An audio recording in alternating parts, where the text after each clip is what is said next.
Olá, boa tarde e sejam todos muito bem-vindos. A partir de agora você acompanha as principais reportagens da semana. Vamos juntos. E vamos começar com uma notícia que afeta o bolso do consumidor brasileiro. A conta de luz vai ficar mais cara no mês de junho. Isso porque a Agência Nacional de Energia Elétrica, a ANEEL, anunciou que a bandeira vermelha entra em vigor nesse mês. O principal motivo para o aumento é que a geração de energia pelas hidrelétricas deve diminuir por conta do fim das chuvas e, consequentemente, da menor quantidade de água nos reservatórios. Para compensar, será necessário o uso das usinas termoelétricas, uma energia mais cara que a hidrelétrica, gerada a partir do calor da queima de combustíveis fósseis, como carvão, petróleo e gás natural. Na conta, o acréscimo será de R$ 4,46 a mais a cada 100 kWh. Desde dezembro do ano passado, a bandeira tarifária estava verde, o que indicava uma condição favorável para a geração da energia hidrelétrica no Brasil. Mas a partir de maio, com o fim do período das chuvas, a bandeira passou para a cor amarela, que significa um estado de alerta. E junho vai ser o primeiro mês do ano com patamar no vermelho, o que demonstra uma preocupação e aumento no valor da energia. Uma nova ferramenta para pagar contas foi anunciada oficialmente pelo Banco Central. A partir do dia 16 de junho, estará liberado o Pix automático. O Banco Central anunciou oficialmente o lançamento do Pix automático. Esse novo sistema deve facilitar o pagamento de contas, como serviços por assinatura, mensalidades escolares, contas de água e de luz. O objetivo é fornecer e ampliar o uso do Pix com menos burocracia. A novidade é parecida com o tradicional débito automático, mas dispensa a necessidade de convênios específicos entre empresas e bancos, o que deve facilitar a adesão de negócios menores. A nova modalidade será apresentada publicamente em um evento no dia 4 de junho em São Paulo e começa a valer no dia 16 de junho. O evento contará com a presença do presidente do Banco Central do Brasil, Gabriel Galípolo. O Pix automático deve permitir que uma empresa envie uma solicitação de autorização ao cliente, que aceita o débito automático para pagamentos frequentes. Um estudo mostrou a distinção entre exposição e adoção da inteligência artificial no mercado de trabalho. A primeira métrica mede a proporção de tarefas de uma carreira que pode ser automatizada. A segunda, a proporção de trabalhadores da área, que já adotaram a tecnologia. O relatório aponta que os cargos técnicos têm a maior exposição à inteligência artificial. No topo do ranking estão os administradores de banco de dados, auditores, profissionais de segurança da informação, especialistas em tecnologia da informação e engenheiro de dados. As carreiras ligadas aos dados lideram a adoção da inteligência artificial para o trabalho. Cientistas, engenheiros e analistas de dados são os três primeiros colocados. Do outro lado, estão os trabalhos com muitas tarefas manuais ou que dependem de relações interpessoais, como gerente de restaurante ou vendedores do varejo. O estudo destaca que carreiras importantes ainda têm baixa exposição e baixa adoção de inteligência artificial, como é o caso das vendas. Isso se deve à dificuldade da tecnologia em replicar habilidades como persuasão e empatia. O lançamento do ChatGPT pela OpenAI em 2022 foi o pontapé inicial de uma mudança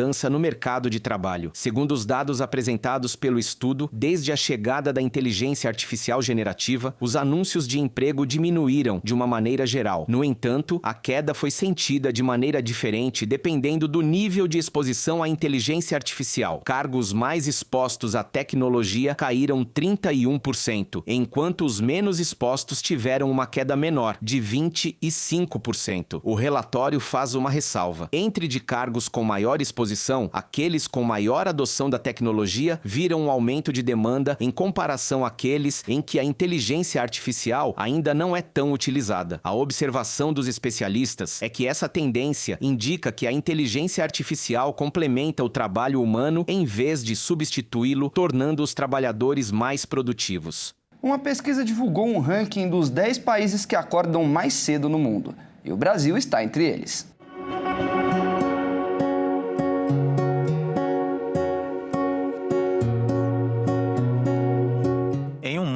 Onde o tempo é precioso e as horas do dia parecem insuficientes, uma pesquisa realizada pela Organização para a Cooperação e Desenvolvimento Econômico fez um ranking dos 10 países mais madrugadores do mundo, e o Brasil está entre eles. Os chamados madrugadores são os países onde os seus habitantes acordam mais cedo, levando em conta o horário em que os despertadores começam a tocar. principalmente para as jornadas de trabalho. Mas dentro dessas categorias também podem incluir aquelas pessoas que utilizam as primeiras horas do dia para fazer exercícios físicos, por exemplo. O Brasil integra o 8º lugar do ranking internacional.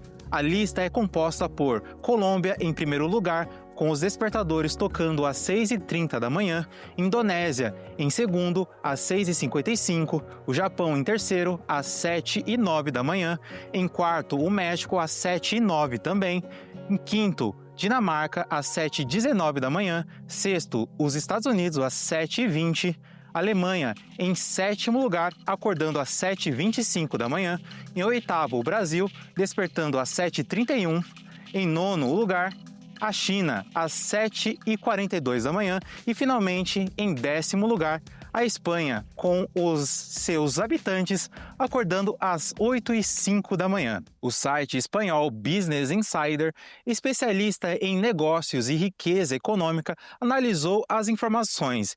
E o caso mais curioso é o líder do ranking, a Colômbia. Apesar de ser o país com a população que acorda mais cedo, segundo a pesquisa, é o país que tem a menor produtividade trabalhista, com 48 horas semanais. No Rio de Janeiro, 2 dentistas foram condenados a indenizar um paciente.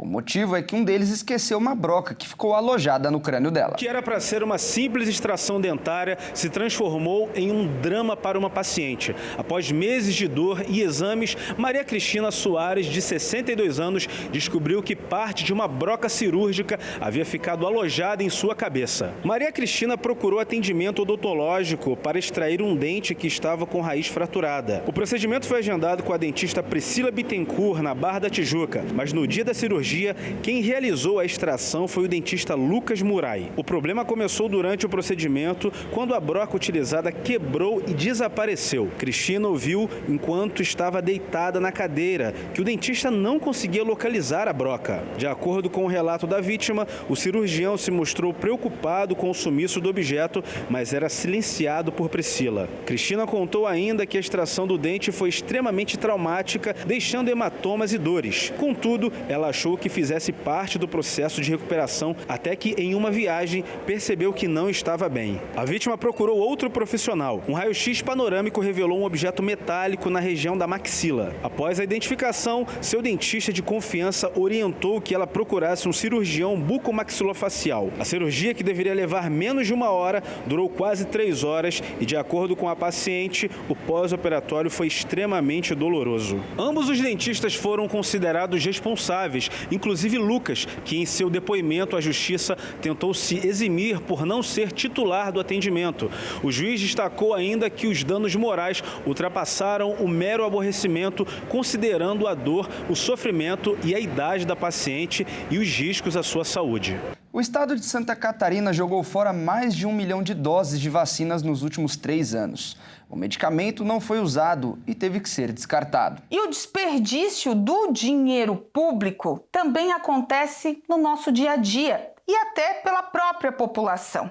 Mais de 1 milhão de doses de vacinas foram desperdiçadas nos últimos 2 anos aqui no estado de Santa Catarina. O levantamento foi feito por um órgão de imprensa aqui do estado, que ia questionando também as 10 maiores secretarias de saúde aqui de Santa Catarina, mostrou que por diversos motivos essas doses foram desperdiçadas, ou por vandalismo, muitas vezes por falha no equipamento, ou até mesmo por vencimento das doses. A da Covid-19 foi a que mais foi desperdiçada nos últimos 2 anos por falta de aplicação, vencimento e acabou sendo descartada. Esses números chamam a atenção, até porque vacina é dinheiro público. O montante já ultrapassa a casa dos 58 milhões de reais de desperdício. E, portanto, algumas das secretarias não quiseram responder o porquê as doses foram desperdiçadas.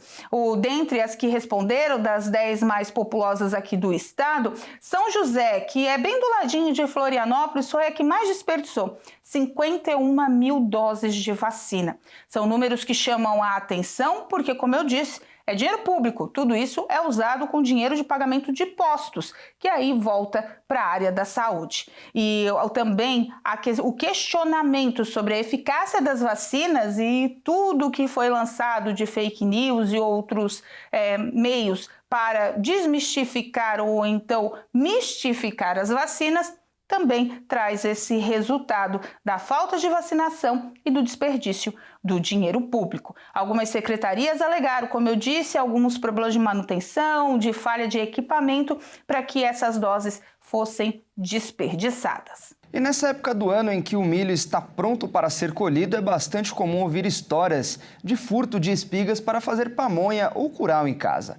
Alguns produtores rurais ligam, outros nem tanto. Mas lá em Mato Grosso do Sul, um caso de colheita da lavoura alheia para fazer ração virou caso de polícia.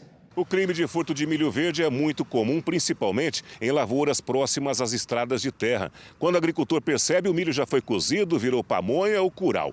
Esses podem se tratar de casos de furto simples, a não ser que a lavoura seja fechada totalmente e houver arrombamento para a subtração do produto. A pena varia de 1 a 4 anos de prisão para furto simples e entre 2 a 8 anos de prisão para furto qualificado. Mas o caso que foi parar na polícia aqui em Mato Grosso do Sul não foi um furto para fazer pamonha.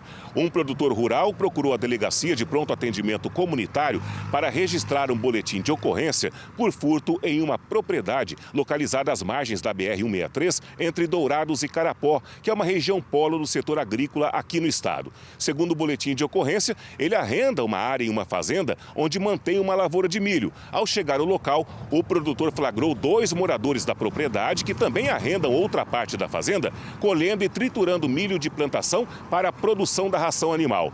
Ao ser abordado, um deles afirmou que o milho utilizado seria da sua própria lavoura. Porém, conforme consta no registro policial, a plantação dele já estaria completamente seca, enquanto o milho triturado apresentava características de milho verde, o que condiz com o estágio da lavoura do agricultor que denunciou, porque apenas a lavoura dele estaria em estágio de milho verde na região. Ele também relatou ter encontrado sinais de coleta manual de facão na sua plantação e notou a presença de um boi pertencente ao vizinho em meio à sua lavoura, o que, segundo ele, está causando prejuízos. O caso foi registrado na delegacia como furto e será investigado. No Rio de Janeiro, uma estratégia de fiscalização do transporte público muito inusitada chamou a atenção. Os idosos disfarçados de passageiros fiscalizam os ônibus que param ou não nos pontos de parada. E se houver infração, eles denunciam.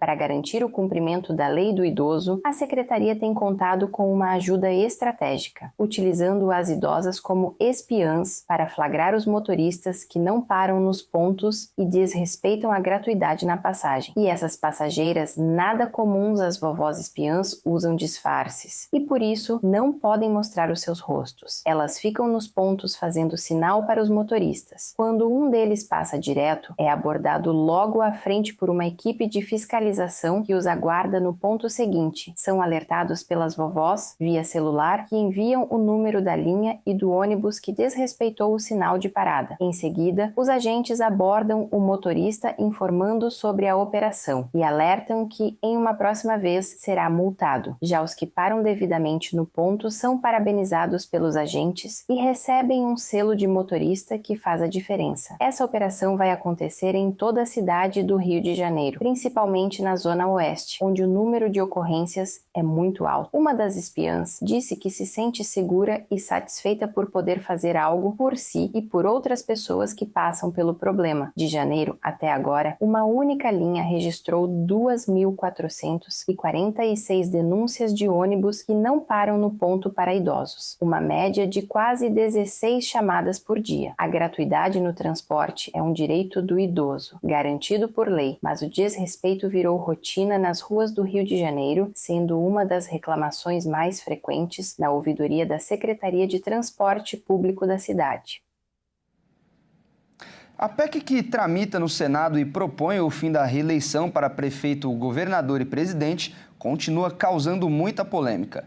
O repórter Wellington Paiol conversou com um especialista no assunto. Vamos ouvi-lo.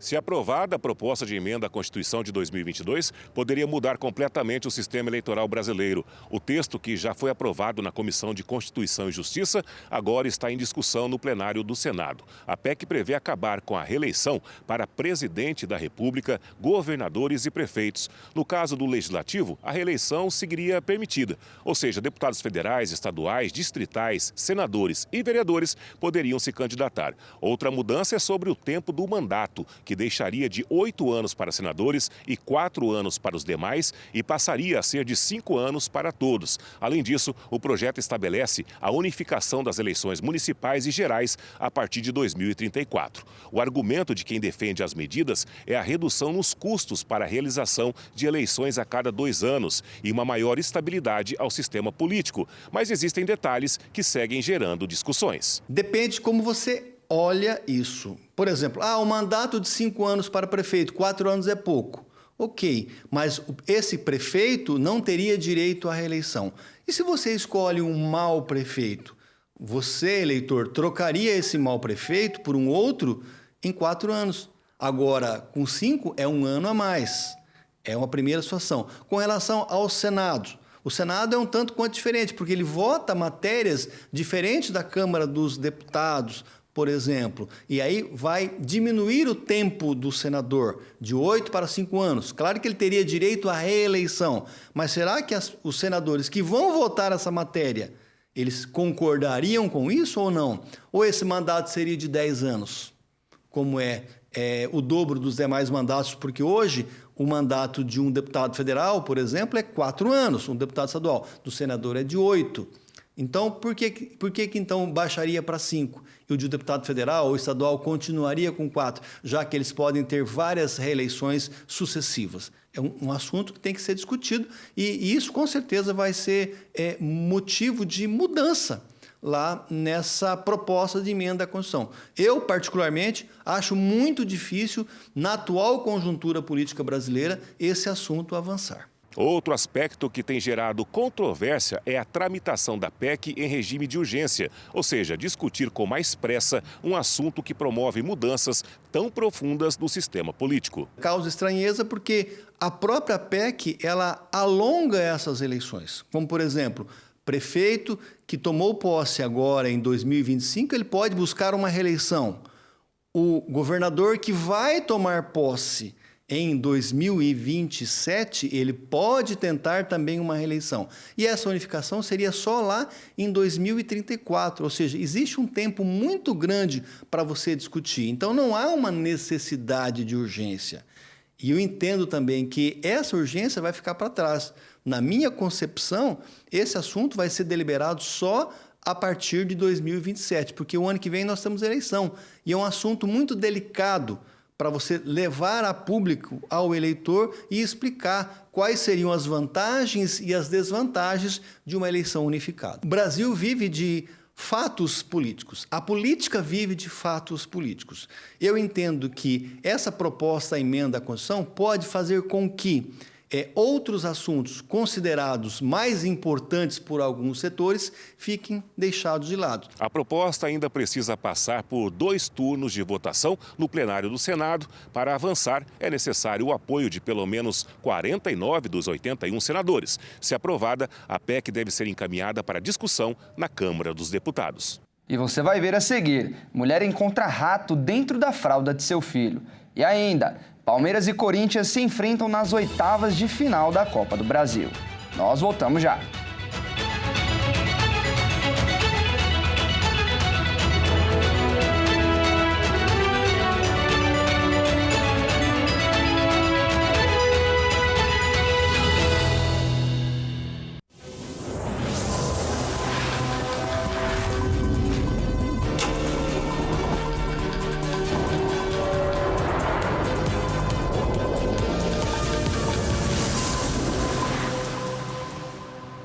Uma mãe foi trocar a fralda do seu filho de apenas 1 mês e encontrou um rato na fralda da criança. Isso aconteceu lá no Rio de Janeiro e quem vai contar essa história é o Anderson Nascimento. Uma mãe encontrou um rato morto dentro da fralda do filho de 1 mês. Ao trocar a fralda do bebê durante a madrugada, Mariana Sobral, a mãe da criança, se deparou com uma mancha escura. No primeiro momento, ela pensou que se tratava de um algodão sujo. Mas depois, quando olhou novamente, viu que se tratava de um camundongo na fralda do bebê. O animal estava embaixo da primeira camada de tecido, ou seja, provavelmente é um problema que veio de fábrica. Além disso, o pacote estava lacrado, não tinha nenhum sinal de ter sido violado. Na lateral da aba da própria fralda, tinha até sangue do rato. A mãe ficou desesperada com a situação e limpou o bebê às pressas. Em seguida, ligou para o saque da empresa para reclamar. A atendente respondeu que precisava de fotos para enviar à área técnica e que, dependendo do retorno, ou eles iriam dar outro produto novo ou devolver o dinheiro. Mariana chegou a conversar com o pediatra do filho, que disse que ela agiu de forma correta, mas que precisa esperar para ver se a criança vai apresentar algum sintoma nos próximos dias. A Secretaria de Saúde informou que a fiscalização nesses estabelecimentos deve ser feita pela Vigilância Sanitária do Estado. O órgão ainda não informou se foi realizada alguma fiscalização na fábrica. A mãe também procurou a polícia e registrou o caso na Delegacia do Consumidor. A polícia apreendeu a fralda para realizar uma perícia. E agora você vai ver imagens de um ataque da Ucrânia à ponte da Crimeia, na Rússia. Explosivos foram colocados debaixo da água. Vamos conferir. Dias após o ousado ataque de drones a aviões de guerra da Rússia, a Ucrânia atacou a ponte da Crimeia com explosivos instalados debaixo d'água. As imagens do ataque foram divulgadas pelo Serviço de Segurança da Ucrânia. A operação teve vários meses de preparo com explosivos colocados na base de sustentação da estrutura por agentes do órgão. Esta é a terceira vez que a ponte foi alvo dos ucranianos desde a invasão russa em larga escala no território da Ucrânia. A Crimeia é uma península ucraniana que a Rússia invadiu em 2014 e reivindica como sua. A ponte é considerada ilegal pelos ucranianos por ser utilizada pelos russos para abastecer suas tropas. Segundo o órgão, a ponte está em estado crítico depois da explosão e os pilares submersos da ponte foram gravemente danificados. Foram usados mais de 1.000 quilos de explosivos do tipo TNT na ação, que não deixou vítimas. O governo russo afirmou que suspendeu o tráfego de veículos na ponte por causa da explosão. O tráfego marítimo também foi suspenso no sudeste da Crimeia, segundo a agência estatal russa. E olha só, combater a fome é uma frase da maioria dos governantes dos países. Mas do outro lado da mesa existe um problema que está sendo apontado até mais difícil de ser resolvido: a obesidade, ainda mais em um mundo recheado de ultraprocessados. O Brasil enfrenta um paradoxo alimentar. Enquanto ainda combate a fome, precisa também enfrentar o avanço da obesidade e do excesso de peso, que hoje atinge mais de 60% da população, segundo dados do Ministério da Saúde. Para especialistas, o desafio atual não é apenas garantir o acesso ao alimento, mas assegurar que a população tenha condições de se alimentar de forma saudável e equilibrada. José Graziano, idealizador do programa Fome Zero e ex-diretor da Organização das Nações Unidas para a Alimentação e Agricultura, destaca que combater a obesidade é hoje uma missão ainda mais complexa do que erradicar a fome. Ele aponta que mudanças estruturais na alimentação dos brasileiros, intensificadas pela urbanização e pela pandemia, fizeram com que produtos ultraprocessados, como salsichas e congelados, ocupassem cada vez mais espaço no prato, substituindo alimentos tradicionais como feijão e carne. De acordo com o levantamento recente, cerca de 68% da população brasileira tem excesso de peso, sendo 37% com sobrepeso e 31% com obesidade. Esse cenário é impulsionado, segundo especialistas, por uma indústria alimentícia que oferece produtos de baixa qualidade nutricional a preços mais acessíveis do que alimentos frescos e naturais.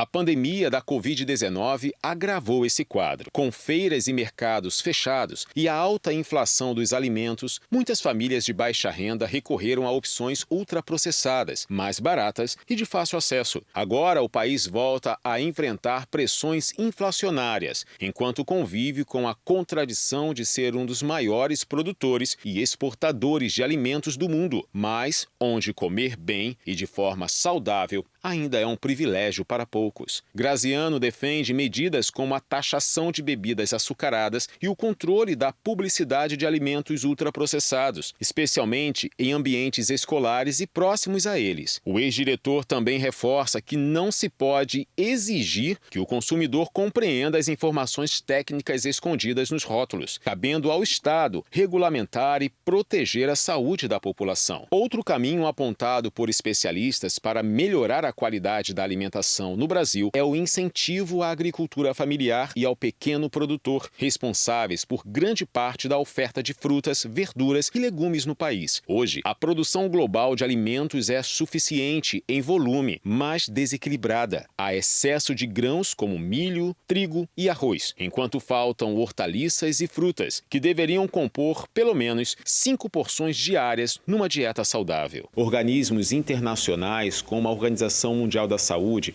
também vem recomendando políticas para conter o consumo excessivo de açúcar, sal e gorduras trans.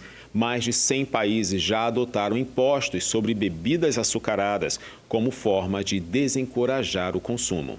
Para especialistas, além das políticas fiscais e regulatórias, é essencial investir na educação alimentar e promover o acesso a alimentos frescos e nutritivos. O combate à fome deve caminhar lado a lado com a promoção de dietas saudáveis, para que o Brasil supere não só a insegurança alimentar, mas também os riscos associados ao excesso de peso e às doenças crônicas. Os jovens estão superando os adultos nos episódios de nervosismo e preocupação.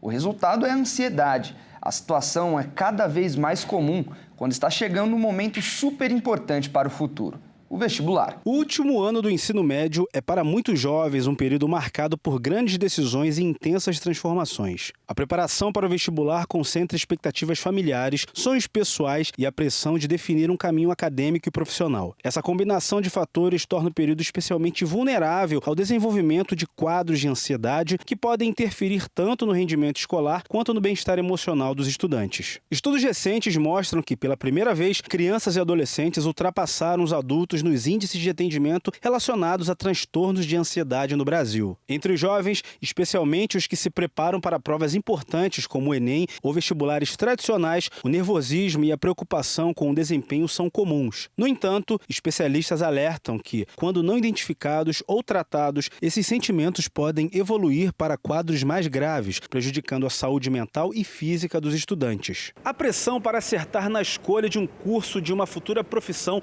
intensifica ainda mais o cenário de tensão. O receio de fazer uma escolha considerada errada, aliado ao ambiente competitivo dos processos seletivos, geram comparações constantes com colegas, alimentando sentimentos de insegurança e inadequação. Muitos jovens relatam dificuldades em equilibrar a necessidade de estudar com momentos de lazer e descanso fundamentais para manter a saúde emocional. Nesse contexto, o papel da família e da escola é essencial. Psicólogos e educadores destacam que pais e responsáveis devem adotar uma postura de apoio, mantendo canais abertos de comunicação, sem, contudo, aumentar a cobrança ou a pressão sobre os estudantes. Da mesma forma, as escolas podem oferecer suporte, como programas de orientação vocacional, atividades de relaxamento e espaços para acolher e discutir as angústias típicas dessa fase. Especialistas defendem que é preciso reforçar o entendimento de que a escolha profissional pode ser ajustada ao longo da vida e que erros fazem parte do processo de crescimento. A adoção de estratégias para lidar com a ansiedade, como técnicas de respiração, exercícios físicos e, quando necessário, acompanhamento psicológico, pode ajudar os jovens a atravessar esse momento com mais equilíbrio e confiança. E começou a primeira fase de uma varredura de imigrantes em Portugal. Milhares de brasileiros estão nessa lista e ainda podem recorrer para tentar continuar no país. Portugal iniciou a notificação de quase 34 mil imigrantes que tiveram seus pedidos de residência negados no país. Desse total, mais de 5 mil são brasileiros. Segundo o governo, os notificados deverão deixar o território português voluntariamente no prazo de até 20 dias. Caso contrário, poderão ser alvos de processos para expulsão coercitiva. As notificações fazem parte de uma força-tarefa lançada após a chegada da Aliança Democrática ao poder, sob a liderança do primeiro-ministro Luís Montenegro. A iniciativa visa concluir a análise de quase 500 mil de pedidos de residência baseados no antigo sistema de imigração, conhecido como manifestação de interesse, extinto oficialmente em 3 de junho de 2024. O governo português informou que, até junho do ano passado, havia 446 mil solicitações pendentes com base nesse mecanismo. Desse total, 165 mil foram descartadas por falta de pagamento. Até o momento, 184 mil pedidos já foram avaliados, destes, 150 mil foram aprovados e 34 mil resultaram em rejeição. Estes são os estrangeiros que agora começam a ser notificados. Segundo o ministro Antônio Leitão Amaro, a decisão de expulsão compulsória só será aplicada após uma nova etapa e as autoridades de segurança poderão ser acionadas se necessário. As mudanças no sistema de imigração português têm sido justificadas pelo governo como resposta ao crescimento do fluxo migratório. Agora, para solicitar residência, é necessário apresentar previamente um contrato de trabalho ou oferta de emprego em Portugal. O antigo modelo permitia a permanência com base em declaração de intenção, mesmo sem vínculo empregatício. Entre os que solicitaram residência, os brasileiros lideram tanto em números de pedidos quanto em aprovações. Das 73 mil solicitações feitas por brasileiros, 68 mil foram aceitas. Apesar dos números, a taxa de recusas entre brasileiros é uma das mais baixas. Imigrantes da Índia, por exemplo, tiveram uma taxa de rejeição superior a 45%. Já cidadãos de Bangladesh, Paquistão e Nepal enfrentaram um índice próximo de 25%. Entre 2020 e 2023, esse número saltou de 276 mil para 513 mil. Com isso, Portugal tornou-se o segundo país com a maior comunidade brasileira no mundo, atrás apenas dos Estados Unidos.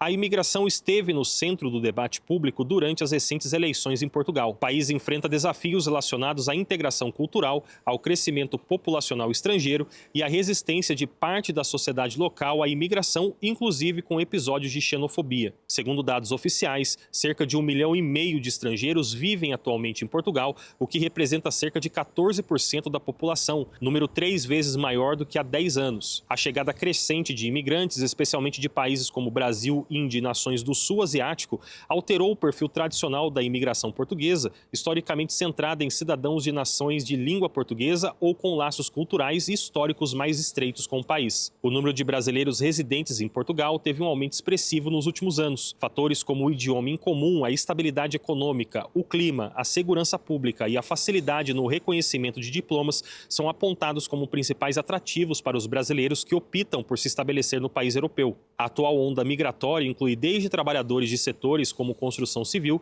até profissionais qualificados das áreas de tecnologia, saúde e direito. O governo português promete seguir com a análise dos cerca de 68 mil pedidos restantes nas próximas semanas. E agora é hora de falar de esportes aqui no nosso jornal e o Felipe Takahashi vai trazer as informações. Boa tarde, Felipe. Seja muito bem-vindo ao nosso jornal e vamos começar esse bloco de esportes falando sobre a Copa do Brasil. O sorteio já foi feito e teremos jogo grande. Conta pra gente como ficou as oitavas de final. Bom, e não é qualquer jogo. Estamos falando simplesmente de um clássico paulista.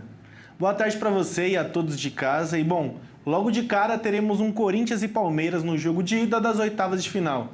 As equipes se enfrentaram na final do Paulistão, onde o Corinthians foi campeão. E na Copa do Brasil, o clima também será de final de campeonato. Com certeza, e além desse grande jogo, teremos também uma reedição da final da Copa do Brasil do ano passado. Atlético Mineiro e Flamengo vão se enfrentar nessas oitavas de final. Outro jogo grande, hein? As equipes vão se enfrentar mais uma vez e essa pode ser a chance do Galo se vingar pela final do ano passado. Vamos ver como ficou o restante do sorteio. A CBF definiu em sorteio os confrontos das oitavas da Copa do Brasil de 2025. Os jogos serão disputados nas semanas de 30 de julho e 6 de agosto. E haverá um único e grande clássico regional. Corinthians e Palmeiras vão duelar por uma vaga nas quartas. Além desse grande clássico, uma reedição da final do ano passado. Atlético Mineiro e Flamengo. A dupla decidiu a final de 2022 2024, onde o Flamengo se sagrou campeão. E também a reedição de uma final que aconteceu em 1992, Fluminense e Internacional. Na ocasião, o Inter foi campeão com um pênalti tido como polêmico pelos tricolores. Confira agora todos os confrontos da Copa do Brasil. Atlético Paranaense e São Paulo, Atlético Mineiro e Flamengo, Retrô e Bahia, Fluminense e Internacional, CRB e Cruzeiro, Vasco e CSA, Palmeiras e Corinthians e Bragantino e Botafogo. Atlético Paranaense, Atlético Mineiro, Retrô, Fluminense, CRB, Vasco, Palmeiras e Bragantino decidem em casa. O sorteio das oitavas ainda não define o chaveamento das próximas fases. Nas quartas, será feito um novo sorteio que este sim decretará os caminhos até a grande final. E uma notícia tem movimentado o mercado da bola. Estamos há pouco tempo do Mundial de Clubes da FIFA. E os clubes buscam por grandes nomes para a competição. Recentemente, vimos rumores sobre um clube brasileiro estar interessado em Cristiano Ronaldo. E agora um time do México promete agitar o mundo da bola, né, Felipe? Pois é, o Pachuca do México afirmou ter interesse em Neymar Júnior, o camisa 10 do Santos, que vive uma verdadeira polêmica sobre renovar ou não com o Peixe. E apesar de toda essa polêmica, os mexicanos ainda não oficializaram uma proposta para o craque brasileiro, mas pretendem se movimentar o mais rápido possível para se reforçar para a competição. Afinal, o clube tem o Real Madrid como um dos seus adversários no grupo. Além dos espanhóis, o Pachuca enfrenta o RB Salzburg e o Al Hilal. Então, um reforço de peso poderia reforçar a presença do clube no grupo H do Mundial de Clubes. O camisa 10 do Santos, que vive um verdadeiro dilema, com o alvinegro praiano entre renovar ou não seu contrato, pode encerrar sua segunda passagem no time paulista de uma forma não tão brilhante quanto se esperava. De fato, uma proposta mexicana ainda não chegou à mesa de Neymar, mas o interesse do Pachuca é legítimo. Integrando o grupo H da competição, Pachuca terá como adversários simplesmente o Real Madrid, considerado o maior clube europeu por muitos, Al Hilal, antigo clube de Neymar, e ainda RB Salzburg, forte time austríaco que conta com bons jogadores no elenco. Resta agora saber o que planeja Neymar pai e Neymar filho. Continuar no Santos para tentar dar vida nova ao clube que tanto ama ou ir em busca de um novo desafio e jogar uma das maiores competições de clubes do mundo, mesmo que por um time modesto. Amor ou dinheiro? Superação ou status? Santos ou Pachuca? Em breve Neymar responderá a tudo isso. Bom, Fernando, e eu fico por aqui, mas semana que vem eu volto com mais notícias do esporte. E até lá! Tá certo, Felipe. Muito obrigado pelas informações e um ótimo domingo para você. E essa edição termina aqui. Eu agradeço demais a sua companhia. Se você quiser rever alguma das nossas reportagens, é só acessar o canal Jornalismo Hit TV no YouTube. Um ótimo domingo para você e até mais.